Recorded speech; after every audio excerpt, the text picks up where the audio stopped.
प्रिय श्रोताओं, व्याख्यानमाला के क्रम में आज अपन जो है आचार्य रामचंद्र शुक्ल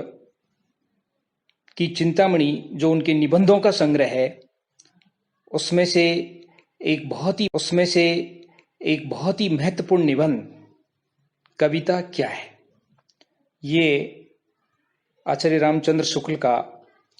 चिंतामणि में संकलित एक निबंध है और सबसे लंबा और दीर्घ निबंध है जिसमें उन्होंने बड़े वैज्ञानिक तरीके से कविता को समझाने का प्रयास किया है। तो आज इस व्याख्यान में मैं कविता क्या है को मैं समझाने का प्रयास इस व्याख्यान में करता हूं। जैसा कि आपको विदित है, आचार्य रामचंद्र शुक्ल हिंदी साहित्य के एक प्रमुख इतिहासकार, निबंधकार और लेखक थे। यह चिंतामणि यद्यपि ये भाव और मनोविकारों को लेकर के लिखा गया है, लेकिन इनका ये जो निबंध है कविता क्या है, ये कविता के बारे में बहुत ही मार्मिक दृष्टि से उसका विश्लेषण करता है। अब इस निबंध को समझने के लिए इसकी शुरुआत करते हैं कि किस तरह से आचार्य शुक्ल ने बहुत ही वैज्ञानिक तरीके से सूक्ष्म बिंदुओं को उठाते हुए इस कविता क्या है शीर्षक को समझाने का उन्होंने जो प्रयास, प्रथम आचार्य शुक्ल जीवन की परिभाषा देते हैं, फिर जगत की परिभाषा देते हैं, फिर कविता की परिभाषा देते हैं। इस निबंध का जो पहला पैरा है, अनुच्छेद है, उसमें सबसे पहले आचार्य शुक्ल जो हैं वो जीवन की परिभाषा देते हैं, उसके बाद जगत की परिभाषा देते हैं और उसके बाद जो है वो कविता की परिभाषा देते हैं। एक तरीके से इस निबंध की भूमिका इसको कहा जा सकता है। मैं इसको जो शीर्षक दूंगा, निबंध को मैं अनेक शीर्षकों में विभक्त करूंगा और ये पहला शीर्षक मैं दूंगा तो ये इस निबंध की भूमिका होगी, जिसमें आचार्य शुक्ल ने बहुत बारीक और सूक्ष्म दृष्टि से जगत, जीवन और कविता को परिभाषित किया है और तीनों को किस तरह से उन्होंने जोड़ा है, ये उनकी बुद्धिमत्ता का की परिभाषा देते हुए वे कहते हैं कि मनुष्य अपने भावों, विचारों तथा व्यापारों के साथ दूसरे के भावों, विचारों और व्यापारों के साथ अब कहीं मिलता और कहीं लड़ता हुआ अंत तक चलता है। भाव, खुद के विचार, खुद के क्रियाकलाप, व्यापारी क्रियाकलाप, फिर दूसरे के भाव, दूसरे के विचार और दूसरे के क्रियाकलाप, इनके साथ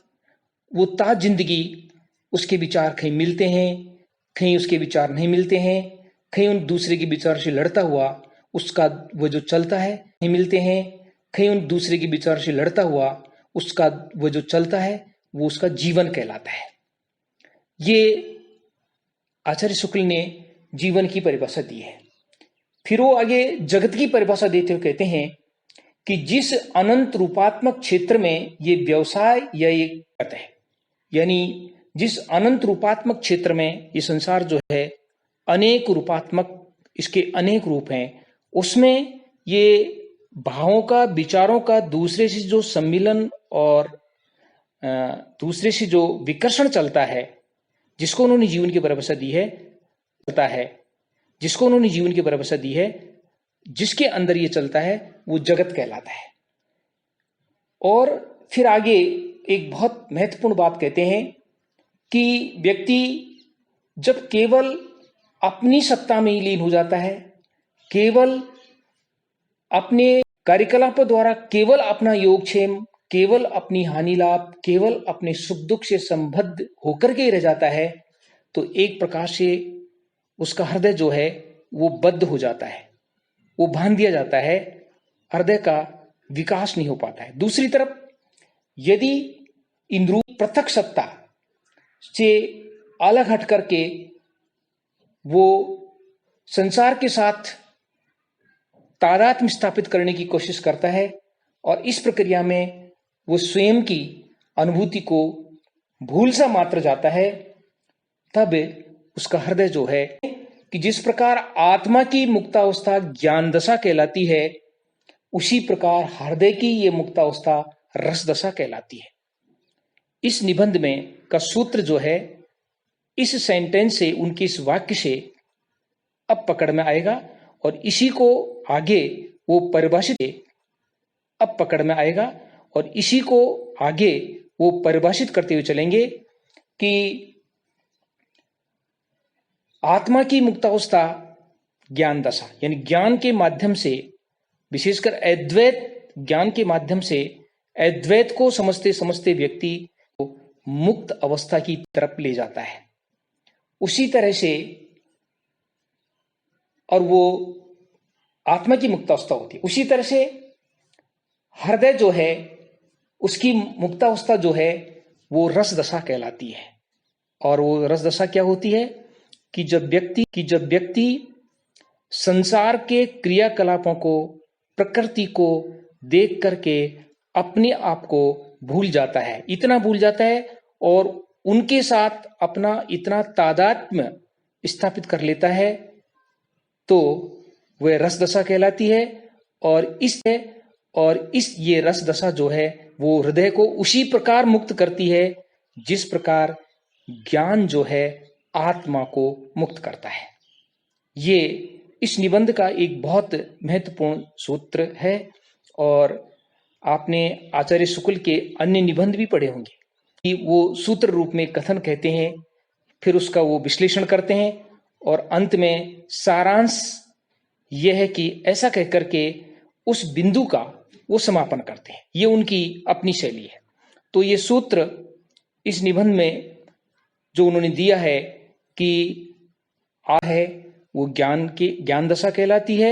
और हृदय की जो मुक्तावस्था है वो रस दशा कहलाती है। आत्मा ज्ञान के द्वारा मुक्त होती है और हृदय जो है रस दशा के द्वारा मुक्त होता है। अब ये रस दशा आती कहां से है, इसको रस दशा का होता है। अब ये रस दशा आती कहां से है, इसको रस दशा का आधार क्या है, तो इसको स्पष्ट करते हुए कविता की परिभाषा दे सकता है। कविता से रस दशा आती है और रस दशा से हृदय जो है मुक्त होता है। इसी बात को आगे बढ़ाते हुए आचार्य शुक्ल रस दशा का वर्णन करते हुए इस रस दशा की मुख्य आधार कविता का वर्णन करते हुए कहते हैं कि कविता किसे कहते हैं कि हृदय की इस मुक्ति की साधना के लिए मनुष्य की वाणी जो शब्द विधान करती आई है प्राचीन काल से, पुरातन युग से, हृदय की इस मुक्त दशा के लिए हृदय को जो शब्द विधान वाणी के माध्यम से मनुष्य करता आया है वो कविता कही जाती है। और इस साधना को, साहित्य की साधना को, इस कविता करने की साधना को आचार्य शुक्ल जो हैं वो भाव योग की संज्ञा देते हैं, वो ज्ञान योग के समक्ष बताते हैं। बहुत छोटा सा पैरा, बहुत छोटा सा अनुच्छेद, लेकिन बहुत बड़ी बात आचार्य शुक्ल ने इसमें सारांश रूप में हम कहें तो ये कहने की कोशिश की है कि साहित्य के द्वारा जो रसास्वादन, कविता के द्वारा हृदय की जो रसदशा उत्पन्न होती है, जिसको उन्होंने हृदय की मुक्तावस्था कहा है, वो ठीक ज्ञान के द्वारा बराबर की स्थिति उसको बताया है। अर्थात हम ये कह सकते हैं कि आचार्य शुक्ल की दृष्टि में ज्ञान और कविता, या ज्ञान और कविता एक है। उसी तरह जिस तरह की ज्ञान योग और भाव योग, उन्होंने आत्मा की मुक्ति के लिए जिस तरह ज्ञान योग के माध्यम से आत्मा मुक्त होती है, उस तरह से भाव योग के माध्यम से हृदय जो है वो मुक्त होता है। हृदय जो है विशाल होता है, वो क्षुद्र बंधनों से छोटे बंधनों से वो मुक्त हो जाता है और इसको वो भावयोग कहते हैं। तो इस प्रथम अनुच्छेद में कविता क्या है, निबंध के इस प्रथम अनुच्छेद में, जैसा कि मैंने पूर्व बताया था, आचार्य शुक्ल की ये निबंध शैली कि जिस विषय पर वो निबंध लिख रहे होते हैं उसको वो बहुत वैज्ञानिक तरीके से उसका विवेचन करते हैं। कविता क्या है इसका विषय विस्तार वर्णन वो आगे करेंगे, लेकिन सबसे पहले उन्होंने जीवन की परिभाषा दी, फिर इस जगत की परिभाषा दी, फिर इस जगत की परिभाषा दी, और जगत की परिभाषा के बाद उन्होंने कविता की परिभाषा देते हुए ये बताया कि जिस तरह से व्यक्ति की आत्मा ज्ञान योग के द्वारा मुक्त होती है, उसी तरीके से व्यक्ति का हृदय जो है वो भाव, और ये भावयोग जो है वो कविता के माध्यम से आता है। अर्थात कविता आदमी के हृदय को उसी तरह से मुक्तावस्था की ओर ले जाती है जिस तरह से ज्ञान व्यक्ति को मुक्तावस्था की तरफ ले जाता है, व्यक्ति को मुक्तावस्था की तरफ ले जाता है। ये इस निबंध का पहला अनुच्छेद हुआ। अपनी बात को आगे बढ़ाते हुए इस अनुच्छेद के इस निबंध के दूसरे अनुच्छेद में और हृदय को परिभाषित करते हैं। वो कहते हैं कि कविता मनुष्य के हृदय को स्वार्थ संबंधों के संकुचित मंडल से ऊपर उठाकर लोक सामान्य भाव भूमि पर ले जाती है। अर्थात कविता जो है वो व्यक्ति के हृदय को छोटे छोटे स्वार्थों से ऊपर उठा करके उसको लोक सामान्य व्यक्ति के हर किसी के भावों से, लोक के भावों से उसको जोड़ देती है। जहां जगत की नाना गतियों के मार्मिक स्वरूप का साक्षात्कार और शुद्ध अनुभूतियों का संचार होता है। इस भूमि पर अर्थात इस स्थिति पर पहुंचे हुए मनुष्य को कुछ काल के लिए अपना पता नहीं रहता। जो साहित्यकार होता है, जो लोक से जुड़ जाता है, जो लोक से जुड़ करके, प्रकृति से जुड़ करके, और तो उसको अपनी सत्ता का ध्यान नहीं रहता, वह उसकी खुद की अनुभूति सबकी अनुभूति हो जाती है। और इस अनुभूति योग के अभ्यास से मनुष्य के जो मनोविकार होते हैं उनका परिष्कार होता है और वो विशाल हृदय वो रागात्मक संबंध स्थापित कर लेता है। ये बात आचार्य शुक्ल कहते हैं कि कविता किस तरह से आदमी के हृदय को मुक्तावस्था की तरफ ले जाती है। आदमी के जो मनोविकार हैं, कवि के जो मनोविकार हैं वो किस तरह से परिष्कृत होकर के श्रेष्ठ सृष्टि के साथ वो रागात्मक संबंध स्थापित कर लेते हैं। फिर आचार्य शुक्ल जगत के बारे में लिखते हैं कि जिस प्रकार जगत अनेक रूपात्मक होता है उसी प्रकार हमारा हृदय भी अनेक भावात्मक है। अर्थात जगत के जिस प्रकार अनेक रूप होते हैं उस तरह हमारे हृदय में भी अनेक भाव होते हैं। इन अनेक भावों का व्यायाम यानी हृदय के अनेक भावों का व्यायाम और परिष्कार तभी समझा सकता है जबकि इन सबका सामंजस्य जगत के भिन्न भिन्न रूपों और व्यापारों के साथ हो जाए। इन्हीं भावों के सूत्र से मनुष्य जाति जगत के साथ तादात्म्य का अनुभव चिरकाल से करती आई है। फिर वो आगे कहते हैं कि जिन रूपों और आदिम युगों से परिचित है, जिन रूपों और व्यापारों को सामने पाकर वह नरजीवन के आरंभ से ही क्षुब्ध होता आया है, उनका हमारे भावों के साथ मूल और सीधा संबंध होता है। अतः काव्य के प्रयोजन के लिए हम उन्हें मूल रूप और मूल व्यापार कह सकते हैं। इस विशाल विश्व के प्रत्यक्ष अप्रत्यक्ष और मूल व्यापार कह सकते हैं। इस विशाल विश्व के प्रत्यक्ष अप्रत्यक्ष और गूढ़ से गूढ़ तथ्यों को भावों के विषय आलंबन बनाने के लिए इन्हीं मूल रूपों और व्यापारों में परिणित करना पड़ता है। अर्थात लेखक यहां यह कहना चाह रहा है कि ये जगत जो है, कवि का हृदय जो है वो अनेक भावात्मक होता है। कवि का हृदय जब इस अनेक रूपात्मक जगत से जुड़ करके जगत, संपूर्ण जगत की अनुभूति को स्वयं अनुभूति बना करके व्यक्त करता है, तो वह कविता के रूप में सामने आती है। फिर ने आपने निबंधों में देखा होगा, इन निबंधों को पढ़ने से ज्ञात होता है कि प्रकृति की उनको बहुत सूक्ष्म जानकारी थी और बिना प्रकृति के जीवन कितना नीरस हो जाता है, इसी बात को, और बिना प्रकृति के कविता भी जन्म नहीं ले सकती, इस तथ्य को आगे बढ़ाते हुए अपने इस निबंध कविता क्या है वे आगे समझाने की कोशिश करते हैं और प्रकृति के उन छोटे छोटे तत्वों का, जिसमें 19 तत्वों का वो उल्लेख करते हैं जो कविता के आधार होते हैं, और उनके नाम हैं वन, पर्वत, नदी, नाले, निर्झर, कछार, पटपर, चट्टान, वृक्ष, लता, झाड़, फूस, शाखा, पशु, पक्षी। इनको उसने व्यक्ति का चिर सहचर कहा है, यानी चिरकाल से, पुरातन समय से ये मनुष्य के साथ रहते आए हैं। और इसी प्रकार वो कहते हैं कि पानी का बहना, सूखे पत्तों का झड़ना, पानी का बहना, सूखे पत्तों का झड़ना, बिजली का चमकना, घटा का गिरना,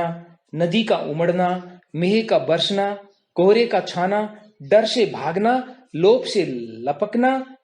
और छीनना झपटना, या दलदल से बाह पकड़कर निकालना, हाथ से खिलाना, काटना, ऐसे व्यापारों का भी मनुष्य जाति के भावों के साथ अत्यंत प्राचीन साहचर्य, अर्थात पूर्व में कही गई प्राकृतिक चीजों से और इन क्रियाकलापों से ये सब मनुष्य के चिर सहचर हैं, बहुत पुरातन समय से ये मनुष्य के साथ हैं। फिर अपनी बात को आगे बढ़ाते हुए आचार्य शुक्ल कहते हैं कि ऐसे आदि रूपों, नदी, नाले वगैरह और व्यापारों में वंशानुगत वासना की धीर परंपरा के प्रभाव से भावों के उद्बोधन की गहरी शक्ति संचित है, अतः इनके द्वारा जैसा रस परिपाक संभव है, वैसा कल कारखाने, गोदाम, स्टेशन, हवाई जहाज, अनाथालय के लिए चेक काटना, सर्वसरण के लिए जाली दस्तावेज तैयार करना और इंजन में कोयला झोंकना आदि व्यापार के द्वारा नहीं। आचार्य शुक्ल बीच में मैं एक और बात बताना चाहूंगा कि बहुत आचार्य शुक्ल की एक शैली है कि वो उसको तुरंत वर्तमान से जोड़ करके वर्तमान जीवन की जो विसंगतियां हैं उन पर वो बहुत करारा व्यंग करते हैं, और इस अनुच्छेद में उनका यही रूप सामने आया है।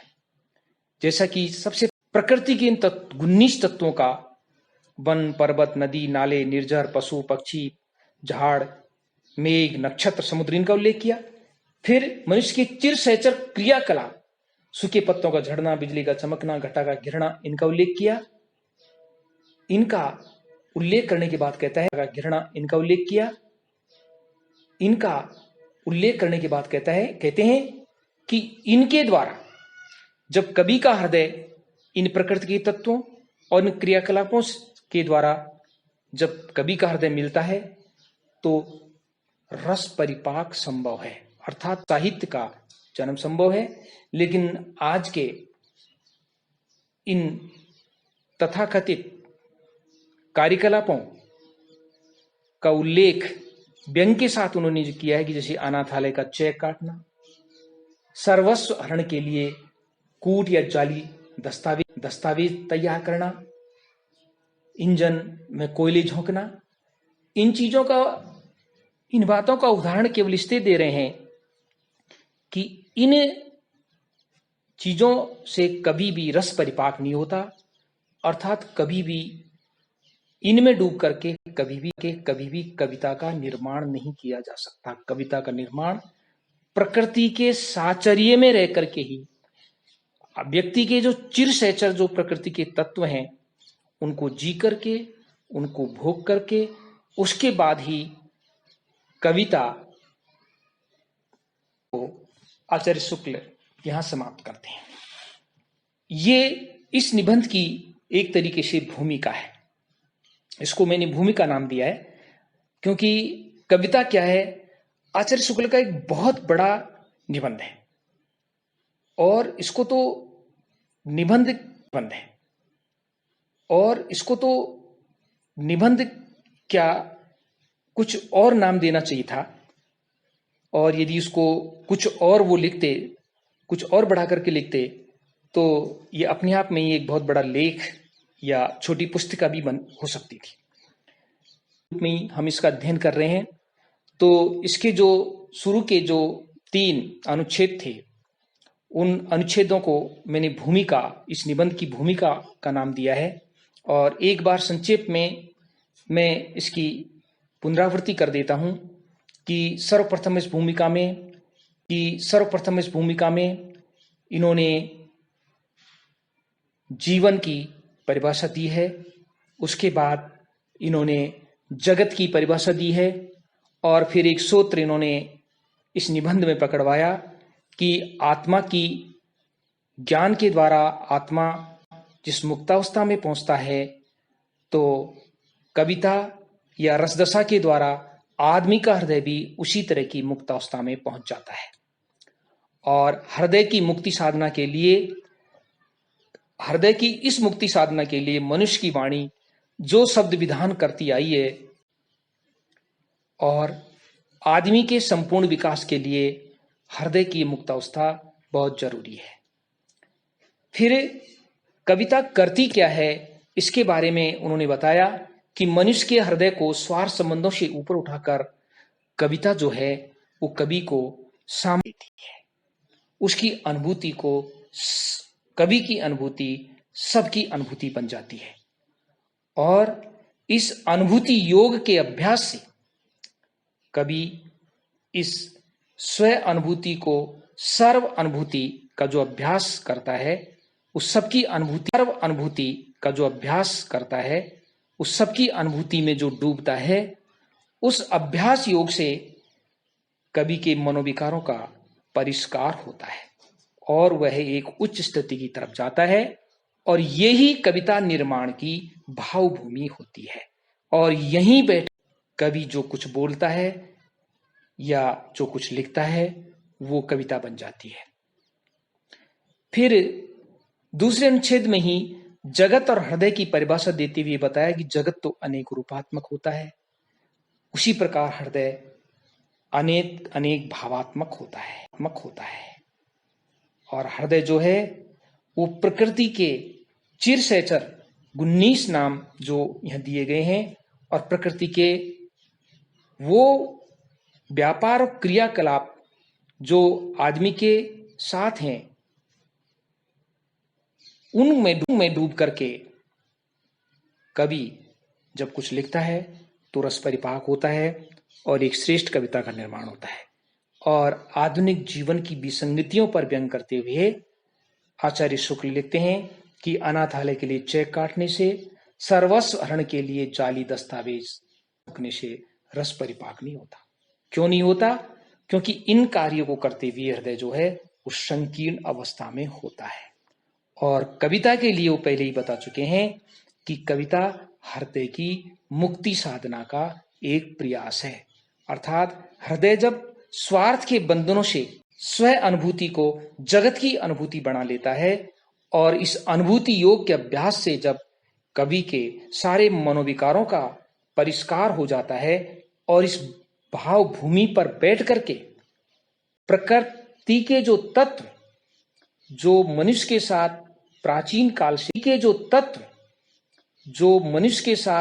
प्राचीन काल से चले आ रहे हैं, मनुष्य के जो चिर सहचर हैं, उनमें डूब करके जब वो लिखता है तो कविता जन्म लेती है। ये इस कविता की भावभूमि, इसकी पृष्ठभूमि को एक बिंदु के रूप में एक समझने के लिए मैंने स्पष्ट किया। चूंकि आचार्य रामचंद्र शुक्ल की भाषा शैली तत्सम शब्दावली से युक्त उनके विचार बड़े सूक्ष्म और कठिन होते हैं, इसलिए उनके निबंधों को समझने के लिए एक तीक्ष्ण दृष्टि और एक वैज्ञानिक सोच व्यक्ति के अंदर होनी चाहिए। तो इसी दृष्टि से मैंने इस निबंध की ये भूमिका के रूप में इसको स्पष्ट किया। अब दूसरा पॉइंट जो इसको लेकर के इसमें बनता है वो है, कवि ने भी, लेखक ने भी उसका नाम दिया है कि सभ्यता के आवरण और कविता, ये उन्होंने इसका नाम दिया है। आचार्य शुक्ल कहते हैं सभ्यता के विकास के साथ साथ मनुष्य जो है वो बहुरूपी और जटिल हो गया। यानी जो जो सभ्यता ने विकास किया तो मनुष्य के अनेक रूप सामने आ गए, उसका जो स्वभाव है वो बहुत जटिल हो गया, और इस प्रकार वो बहुत जटिल हो गया, और इस प्रकार बहुत से ऐसे व्यापारों से मनुष्य गिरता गया, ऐसे क्रियाकलापों से, व्यापार शब्द का प्रयोग बार बार करते हैं, व्यापार मतलब क्रियाकलापों से, ऐसे क्रियाकलापों से मनुष्य गिरता गया जिनके साथ उसके सीधे भावों का लगाव नहीं था, यानी के उनसे उसका कोई संबंध नहीं था। और इस तरह से इन सभ्यता के आवरण बढ़ते बढ़ते पहले तो वे लक्षित होते थे, दिखाई देने वाले आवरण थे, जैसे धन, मान, अधिकार, प्रभुत्व, ऐसे भावों से घिर गया जो अमूर्त भी होते थे। और उनका एक उदाहरण आचार्य शुक्ल ने अपने निबंध में दिया है कि जैसे कीर्ति की लालसा, कि व्यक्ति को अपने यश की, कीर्ति की लालसा ये बहुत ज्यादा होगी, और इसने उसके व्यक्ति के मूल भावों को छिपा दिया। और इस कीर्ति की लालसा को उन्होंने बौद्ध दर्शन में इसको एक नाम दे रखा है, अरूप राग। यानी राग अपने आप में, राग और द्वेष, तो राग अपने आप में मोह को, एक तरह से लगाव को, तो ऐसा राग अरूप, मोह को एक तरह से लगाव को, तो ऐसा राग अरूप जो दिखाई नहीं देता है, जैसे कीर्ति की लालसा, उसके प्रति व्यक्ति का जब राग उत्पन्न हुआ तो व्यक्ति का के अंदर और जटिलता जो है वो चढ़ गई, और उसके जो मूल विषय थे वो उसके अंदर चढ़ गई, और उसके जो मूल विषय थे वो उसके अंदर बने तो रहे, लेकिन उनके ऊपर आचार्य शुक्ल की भाषा में सभ्यता के आवरण चढ़ गए। और सभ्यता के आवरण चढ़ गए, जैसे कि मैंने बताया कि बीच बीच में उस तरह के समकालीन उदाहरण देते हैं कि कोई किसी का कुटिल भाई उसको संपत्ति से दूर करने के लिए कूट दस्तावेज तैयार करता है, और उस भाई के प्रति उसको क्रोध आता है, तो ये कूट दस्तावेज जो है वो मात्र सभ्यता का आवरण है। तो फिर सभ्यता का आवरण उड़ करके ही, और आचार्य शुक्ल की भाषा में अच्छे कपड़े लत्ते पहन करके वो क्रोध जो है वो आता है और वो भाई से निवेदन करता है। इस प्रकार का उदाहरण उन्होंने दिया है। तो इसके माध्यम से कहना चाहते हैं कि व्यक्ति के ऊपर सभ्यता के आवरण धीरे धीरे जिस तरह से चढ़ते गए, तो व्यक्ति का मूल स्वरूप जो है वो छिपता चला गया, यद्यपि उसके अंदर वो है और वो प्रच्छन्नता उसके अंदर आती गई। और कवि कहते हैं कि इस प्रच्छन्नता का, इस छिपाव का उद्घाटन करना ही कवि का कर्म है। और वो ये भी कहते हैं कि ज्यों-ज्यों सभ्यता बढ़ेगी, सभ्यता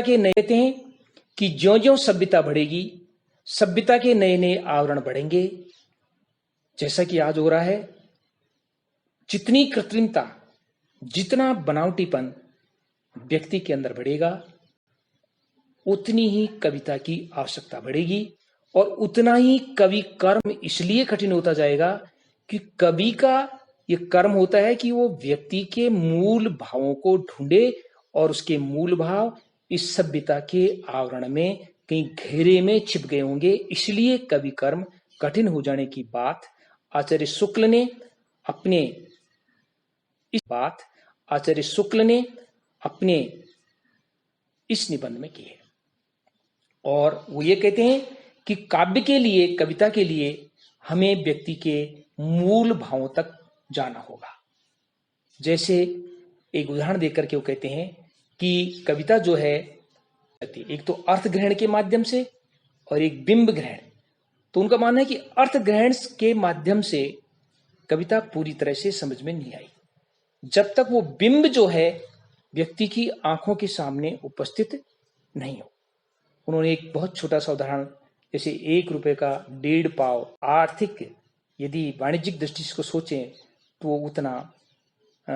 अर्थ ग्रहण उतना नहीं कर पाएगा जितना कि उन्होंने कहा कि एक बनिए का दृश्य जो तराजू लेकर के तोलेगा, जिसके अंदर कोई करुणा नहीं, कोई दया नहीं, तो ये घी के महंगेपन का जो भाव है वो समझ में आ जाएगा। कहते हैं कि काव्य के लिए अनेक स्थलों पर हमें भावों के विषय के मूल और आदि रूपों तक जाना होगा, जो मूर्त और गोचर होंगे, तब जाकर के हम असली कविता का निर्माण होगा। ये असली कविता का निर्माण होगा। ये सभ्यता के आवरण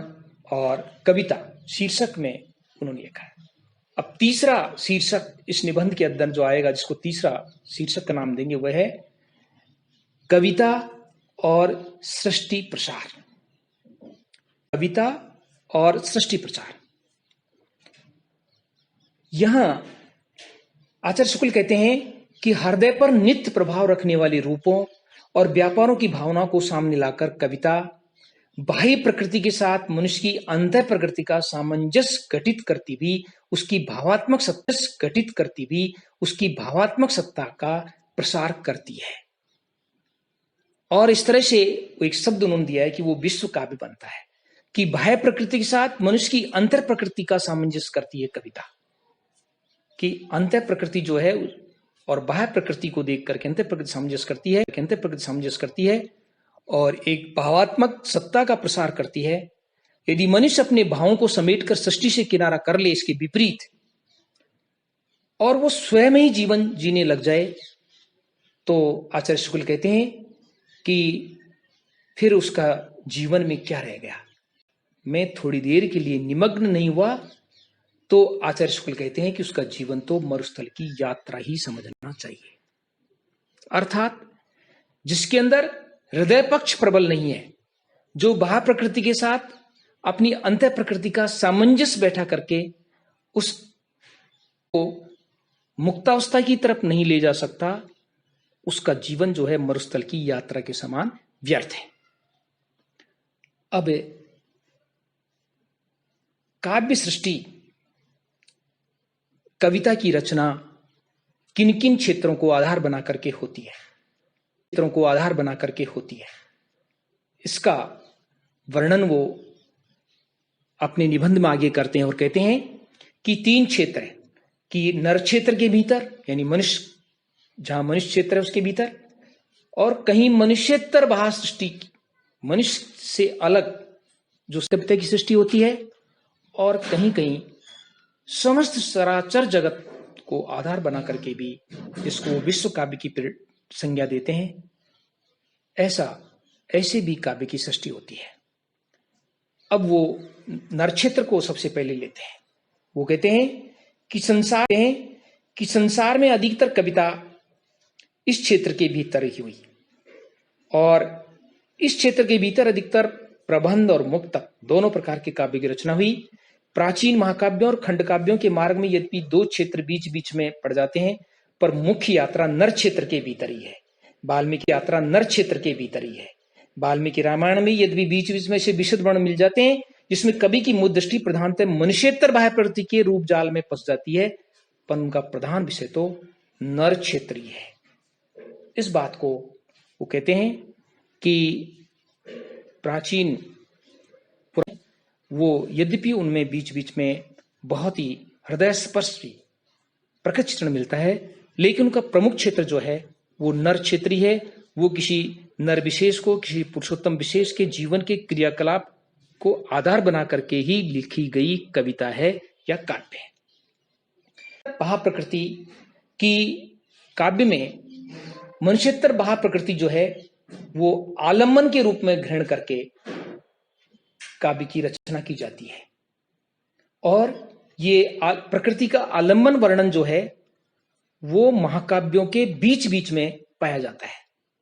वो महाकाव्यों के बीच बीच में पाया जाता है। ये प्रकृति का ग्रहण आलम्बन रूप में हुआ है। जैसे एक उदाहरण देते हैं कि वही बात आती है कि बिंब ग्रहण, कि किसी वर्णन में आई हुई वस्तुओं का मन में किसी ने कहा कमल, तो अब इस कमल पद का ग्रहण कोई इस प्रकार भी कर सकता है कि ललाई लिए वे सफेद पंखुड़ियां, झुके हुए नाल।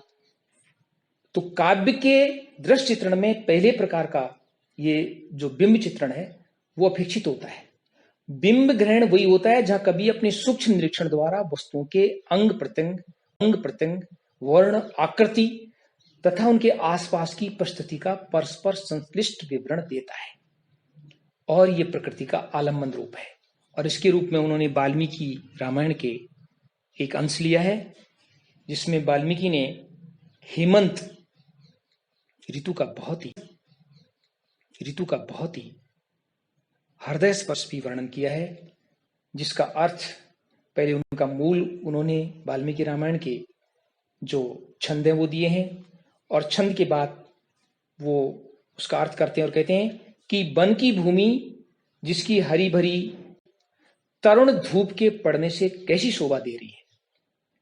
अत्यंत प्यासा जंगली हाथी बहुत शीतल जल के स्पर्श से जब पानी पीने जाता है, लेकिन जल जब बहुत शीतल होता है तो अपनी सूंड सिकोड़ लेता है। बिना फूल के वनों में कोहरे के अंधकार में सोहे से जान पड़ते हैं। नदियां वनों में कोहरे के अंधकार में सोहे से जान पड़ते हैं। नदियां जिनका जल कोहरे से ढका हुआ है और जिनमें सारस पक्षियों का पता केवल उसके शब्द से लगता है। ऐसी वो हेमंत ऋतु।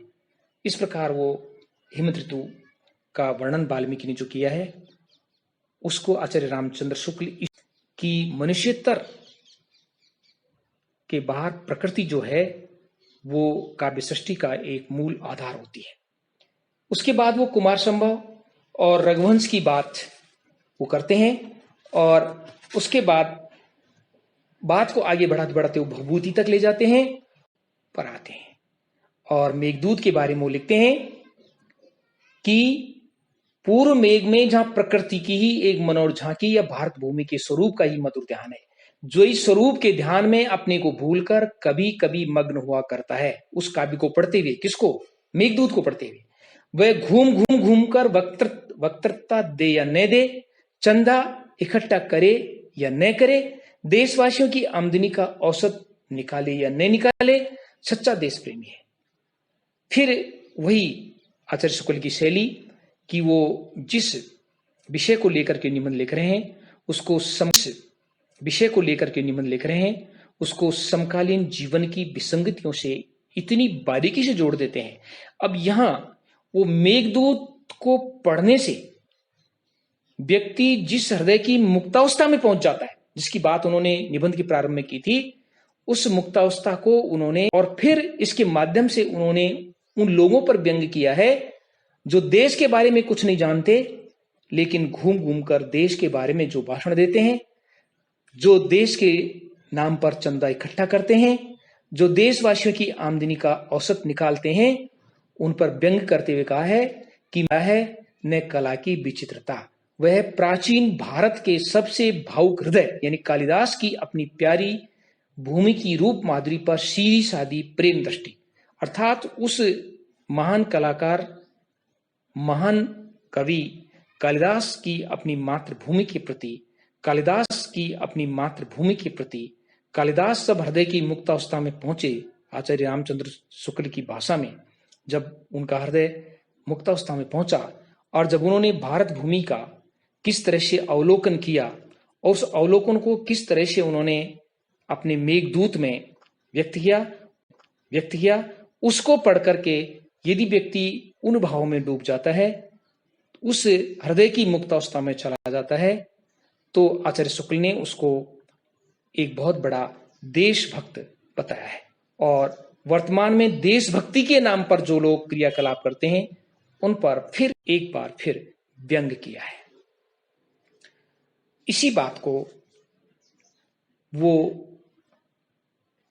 आगे बढ़ाते हैं और कहते हैं, अभी इस व्याख्यान को आज यहीं विराम देते हैं और अगले व्याख्यान में इसी यहीं से आगे बढ़ाएंगे और ये समझने का प्रयास करेंगे कि अपने इस बहुत लंबे निबंध में किस तरह से आचार्य शुक्ल ने कोशिश की है। बस आज इतना ही।